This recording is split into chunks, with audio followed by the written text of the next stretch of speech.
I'm very conscious that I'm the last speaker before your coffee break, so I'll try and make this as quick and as painless as possible. I'm going to talk to you about Smart Croke Park, which is a collaboration between Dublin City University, Intel, Microsoft, and of course Croke Park and the GAA who host the activity. And it can be considered to be one of Ireland's responses to the specific action in the government's plan for Science and Innovation 2020, which identifies Ireland as an ideal venue to trial technologies, but points to a lack of accessible test beds. So this is one such initiative that tries to address that. It's also one of the test beds that's being used as part of the very exciting new Smart Cities programme, the Enable Science Foundation Ireland spoke that Brian mentioned in his introduction. So I think it's another good example of the joined up thinking that's going on here in Ireland. And it's based upon the hypothesis that a stadium environment like this is an ideal venue to trial smart cities technologies. And that's because whilst we think of a stadium like Croke Park as home to sport, Gaelic games in our case, there's a lot more that goes on in a stadium that actually in fact mirrors what happens in a city. So for example, this is a place where tens of thousands of people come together, not just for All-Ireland finals, but also for events like concerts, for example. This year alone we've had Beyonce, Bruce Springsteen and U2, for example. And that's a different user human experience in terms of visiting an infrastructure like Croke Park. It is a very large piece of urban infrastructure, and as such there's huge opportunities for technology to help it address some of the challenges it faces that again mirror some of the challenges that our cities face. So for example, the sustainability issues. And Croke Park has been a real trailblazer in this regard, Europe's first carbon neutral stadium, for example. So there's huge opportunities to understand how we can deploy clean tech and green tech in the stadium context to help drive energy efficiencies in the stadium. There are challenges around crowd understanding. How do we get tens of thousands of people, 82,000 people this coming Sunday, into the stadium, out of the stadium as efficiently and as safely as possible, and look after them whilst they're in the stadium visiting whatever event they're attending. There are issues with the local environment around traffic monitoring, as you'll encounter if you try to make your way through Drumcondra on Sunday afternoon, for example. Again, opportunities for technology to play a role in help addressing some of those. A stadium will interact with its environment in different ways depending upon where it's located. This is a photograph taken of Jones's Road, where you came in this morning, and it's underwater. And this was during the heavy flooding we had some years ago. This photograph was actually taken whilst there was a hurling match taking place within the stadium, right? So one of the main access points is underwater.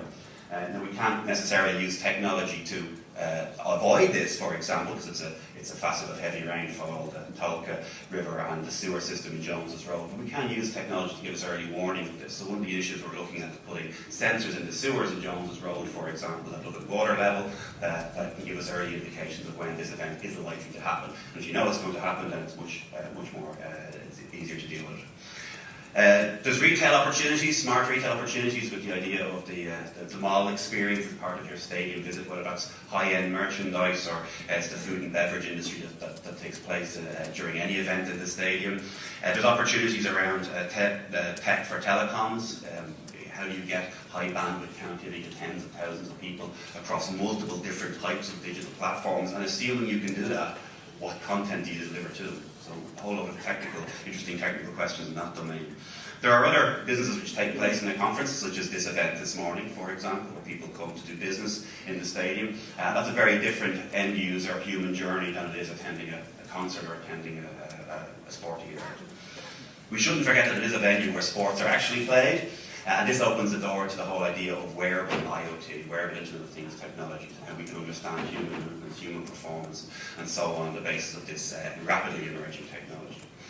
So for all of those reasons, we contend that the stadium environment is a microcosm of a smart city and meets the key criteria of any test bed in that it's small enough to trial technology in practice. In other words, we can stand up things very, very quickly, perhaps more quickly than it's possible to do in a more widespread city context, but it's large enough to prove the validity or effectiveness or usefulness of that technology. If your technology, whether it's a new sensor gizmo or a new data analytics algorithm or a new end user feedback loop, if that can stand up to 82,000 people hitting your technology on a given Sunday, well then that's a good validation of the effectiveness of the technology. So what have we actually done? Well, working across the consortium, we've identified a number of different use cases. We've identified these use cases in the first instance, to provide some useful benefits to our hosts, Croke Park. but also to try to find those use cases which transfer out of the stadium into a broader smart city context. We've put in place an end-to-end IoT infrastructure using a variety of different technology, which I won't go into now. We have a smart stadium stand out in the lobby. I'll be out there afterwards. Please come and talk to me if you're interested in the infrastructure, the choices we make, and so on. And then we developed a number of demonstrators to try to prove that this whole concept makes sense. And it's led to some important outcomes already and some tangible outcomes. So, it's led to improved efficiencies within the stadium, it's led to improved safety, improved noise monitoring, and so on and so forth. And we're hoping that the next phase of development will help lend itself to an accelerated IoT ecosystem in Ireland. There's a whole variety of projects taking place within the Smart Crow Park initiative. I'm not going to go into all of them. I'm just going to cherry pick two for two different reasons. I'm going to pick one use case around sound monitoring, which drove some real technical learnings and technical innovations and had some commercial impact. And I'm going to pick a second use case which illustrates how this kind of testbed is driving world-class research. So starting with the sound monitoring, we installed sound sensors around the stadium in cooperation with a small Irish company called Sontus, who do sound sensors for noise monitoring in urban environments. And we've been continuously monitoring the noise and the sound levels in Crow Park for 18 months now at this stage. Okay? We decided we wanted to bring this to the next level at this time last year, around the time of the hurling and the football finals, to close the loop. So to look at this sense, analyse, actuate loop, where we're sensing the data, the noise data in this case, we're analysing it, and most importantly, we're feeding it back to humans so that information becomes visible to them. So over the course of the 3 finals, and we were lucky enough to have a football final replay last year, so we had 3 goes at this, we ran a live data gathering experiment with 82,000 people, where we monitored the noise over the course of the match, and then provided this back via an infographic at half-time on the big screen. We can't sense, or it doesn't make sense, the application that we hooked this on was how loud is the 16th player. So how loud is the support base for Dublin or Mayo or Galway or Tipperary. So we analysed the sound over the course of the match. We correlated that with key events during the match. So Dublin entered at sound levels of 100 decibels, for example. Mayo went out to 105 decibels. Dublin's first score, and so on, so forth. We fed this back with the infographic on the big screen. If you're interested, the loudest noise over the course of the 3 matches was when Lee Keegan scored that wonderful goal, where the decibel count reached 117 decibels. So to put that in context, that's approaching the sound of a jumbo jet taking up. As a fervent Dub supporter who'll be standing on Hill 16 on Sunday, I'm really hoping that doesn't happen again. And the event had a huge amount of impact, so we disseminated this, of course, through social media. So we tweeted it, and sorry, here's the graphic with us from the hurling final on the big screen at half-time. And it was tweeted on social media. Got a huge amount of traction. It was picked up by a whole variety of people worldwide. So a lady called Peggy Johnson, who's the Executive Vice President for Business Development globally for Microsoft, tweeted it, and it went viral. And of course, it picked up the traction from techie people who were interested in what we were doing. Huge interest from the supporters from either side around the world who was cheering loudest. So you might have cheered loudest if you still lost, for example. So it was a huge social hit, but that's not why we did it actually. We did this to try to run an experiment and get some technical learnings from it. This was, if you like, was just an added benefit from the experiment. So we had some real learnings from it around the validity and the usefulness of this technology in practice. So we ran into all kinds of challenges in the run-up to trying to do this. I should say, of course, that we trialled this behind the scenes for the quarterfinals and the semi-finals and so on.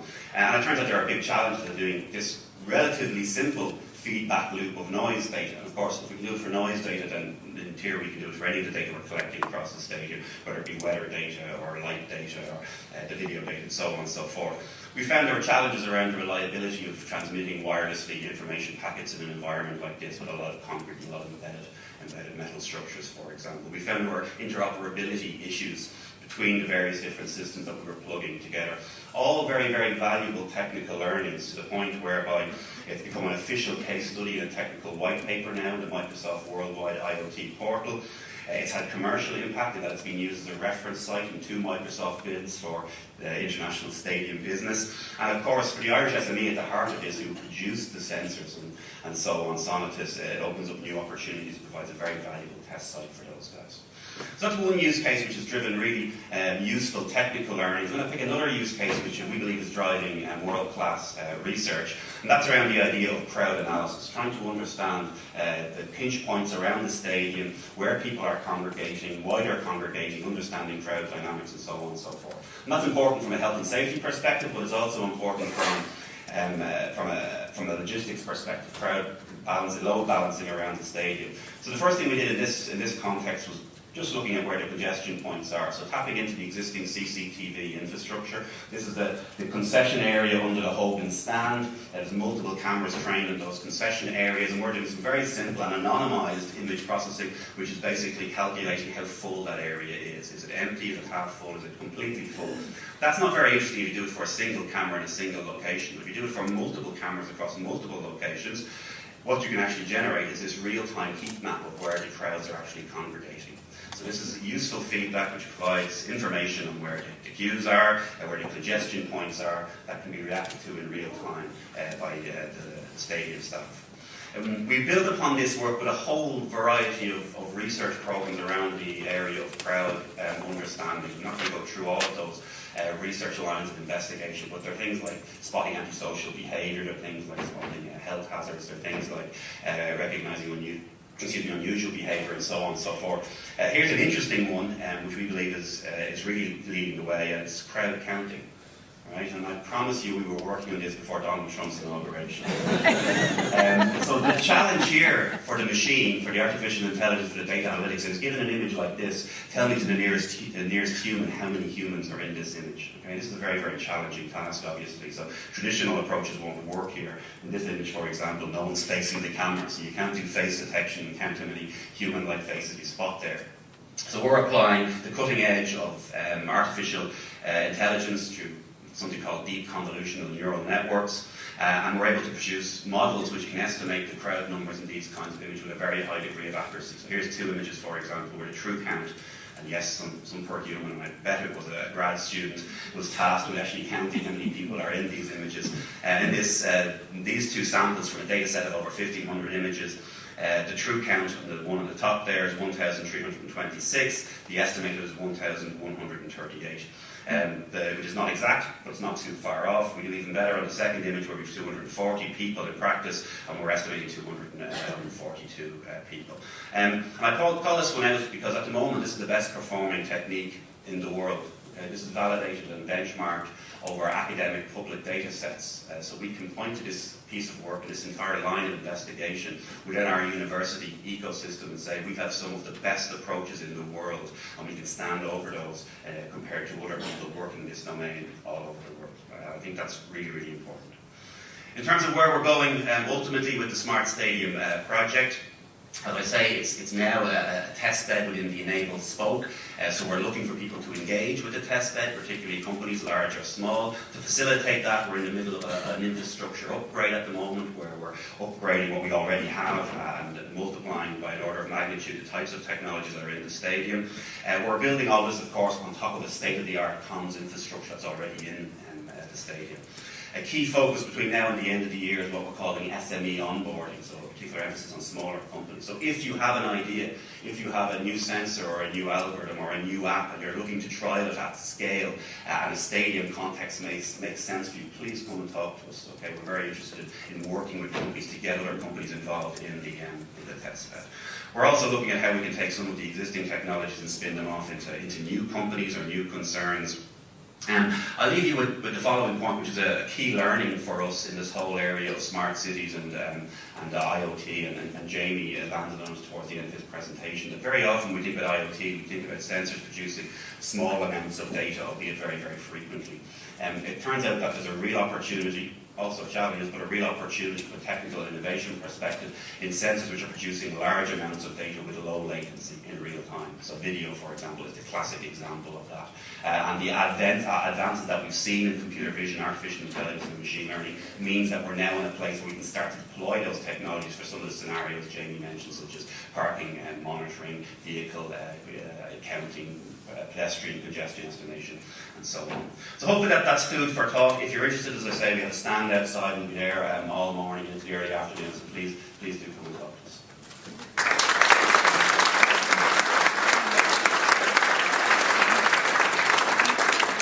Thank you very much, Noel. Well, does anybody have a quick question before we break? Or would like to hear? Michael?